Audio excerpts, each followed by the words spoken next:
وقد أتوا بالطبيب كي يعالجني، فلم أرى الطب هذا اليوم ينفعني،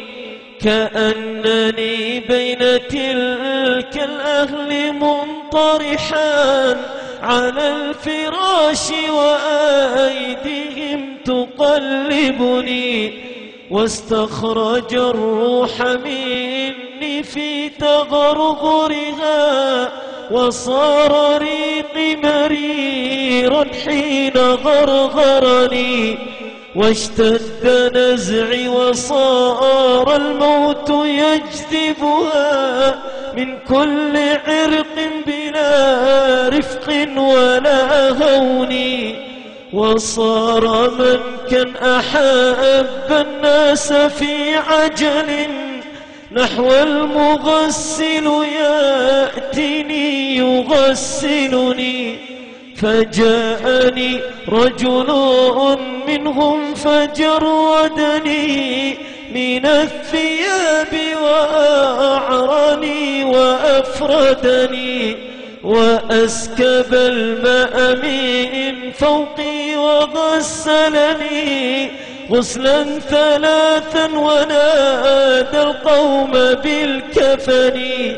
وألبسوني ثيابا لا كمام لها،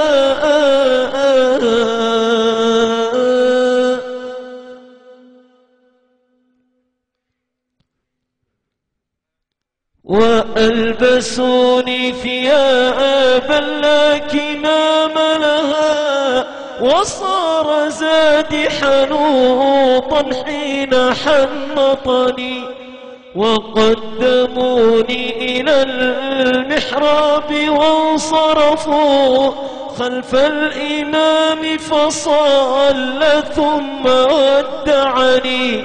صلوا علي صلاة لا ركوع لها ولا سجود لعل الله يرحمني، وحملوني على الأكتاف 4 من الرجال وخلف من يشيعني، وأنزلوني إلى قبري على مهل، وأنزلوا واحدا منهم يلحدني، فكشف الثوب عن وجهي لينظرني، فأسبل الدمع من عيني فأغرقني،